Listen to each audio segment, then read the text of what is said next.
ഇന്നൊരു കൂട്ടുകറി തയ്യാറാക്കി നോക്കാം കേട്ടോ. അതിനായി ഞാനിവിടെ 1/2 കപ്പ് കടലപ്പരിപ്പെടുത്ത് കുതിർത്ത് വെച്ചിട്ടുണ്ട്. ഏകദേശം ഒരു 3 മണിക്കൂർ ഞാൻ വെള്ളത്തിൽ കുതിർക്കാൻ വേണ്ടി വെച്ചിട്ടുണ്ട് കേട്ടോ. ഇത് പച്ചക്കായ തൊലി കളഞ്ഞ് അരിഞ്ഞു വെച്ചിരിക്കുന്നതാണ്. ഒരു പച്ചക്കായാണ് എടുത്തിരിക്കുന്നത്. ഇത് കുറച്ച് ചേന ചെറിയ കഷ്ണങ്ങളായിട്ട് അരിഞ്ഞു വെച്ചിരിക്കുന്നത്. ഇനി നമുക്ക് തയ്യാറാക്കി നോക്കാം. അതിനായി ഞാൻ ചട്ടിയിലോട്ട് 1/2 കപ്പ് കടലപ്പരിപ്പ് ആദ്യം തന്നെ ചേർത്ത് കൊടുക്കുന്നുണ്ട്. ഇനി നമ്മുടെ ചേനയും പച്ചക്കായും ഒക്കെ നമുക്ക് ചട്ടിയിലോട്ട് ഇട്ട് കൊടുക്കാം. ഇതിലേക്ക് 1/4 ടീസ്പൂൺ മഞ്ഞൾപ്പൊടി, 1/4 ടീസ്പൂൺ മുളക് പൊടിയൊക്കെ ചേർത്തതിന് ശേഷം ആവശ്യത്തിന് ഉപ്പും കൂടെ നമുക്ക് ഇട്ട് കൊടുക്കാം. ഇനി ഇതിലേക്ക് ഞാൻ 2 ശർക്കര ചേർത്ത് കൊടുക്കുന്നുണ്ട് കേട്ടോ. ഇതിലേക്ക് ശർക്കര പൊടിയും ചേർക്കാവുന്നതാണ് കേട്ടോ. നമുക്ക് ശർക്കരയുടെ മധുരത്തിനനുസരിച്ച് എണ്ണവും കൂട്ടാവുന്നതാണ്.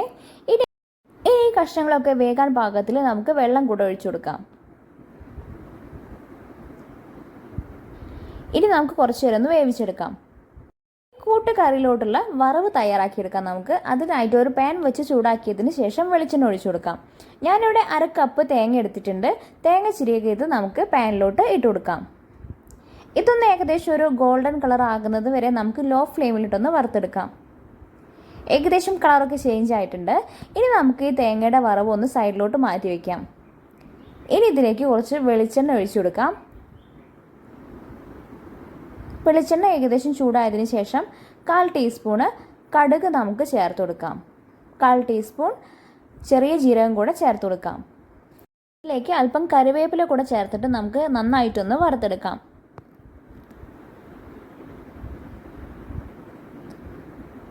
ഏകദേശം നമ്മുടെ വറവൊക്കെ ഇവിടെ പാകമായിട്ടുണ്ട്. ഇനി അത് ചൂടാറിയതിന് ശേഷം നമുക്കൊന്ന് മാറ്റി വയ്ക്കാം. പച്ചക്കായയും ചേനയും ഒക്കെ ഏകദേശം പാകമായിട്ട് വെന്തിട്ടുണ്ട്. നല്ല പൊടിയുള്ള ചേനയായത് കാരണം ഏകദേശമൊക്കെ ഒന്ന് ഉടഞ്ഞു പോയിട്ടുണ്ട് കേട്ടോ. ഇനി ഇതിലേക്ക് 1/2 കപ്പ് തേങ്ങയുടെ അരപ്പ് നമുക്ക് ചേർത്ത് കൊടുക്കാം. ഞാൻ ഇതിലേക്ക് ചെറിയ ജീരകം ചേർത്താണ് അരച്ചിരിക്കുന്നത് കേട്ടോ. ഇത് ചേർത്തതിന് ശേഷം നന്നായിട്ടൊന്ന് നമുക്ക് കുറുക്കിയെടുക്കാം.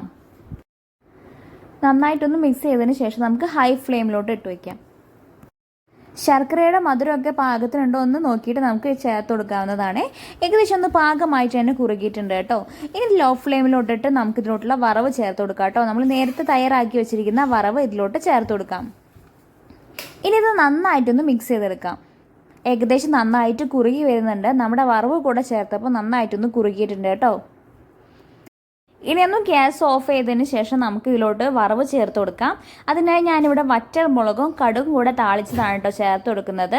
ഏകദേശം ഒന്ന് കുറുകിയിട്ടുണ്ട്. ഇനി നമുക്ക് വറവ് ഇതിലോട്ട് ചേർത്ത് കൊടുക്കാം. അപ്പോൾ നമ്മുടെ കൂട്ടുകറി ഇവിടെ തയ്യാറായിട്ടുണ്ട് കേട്ടോ. നമുക്ക് വളരെ പെട്ടെന്ന് തന്നെ തയ്യാറാക്കിയെടുക്കാൻ പറ്റുന്ന ഒരു വിഭവം തന്നെയാണ് കൂട്ടുകറി. അപ്പോൾ നമ്മുടെ റെസിപ്പി എല്ലാവർക്കും ഇഷ്ടപ്പെട്ടെന്ന് കരുതുന്നു. എല്ലാവരും ഒന്ന് ട്രൈ ചെയ്ത് നോക്കുക. നമ്മുടെ വീഡിയോ ഇഷ്ടപ്പെട്ടെങ്കിൽ ലൈക്ക് ചെയ്യുക, ചാനൽ സബ്സ്ക്രൈബ് ചെയ്യുക. ബൈ.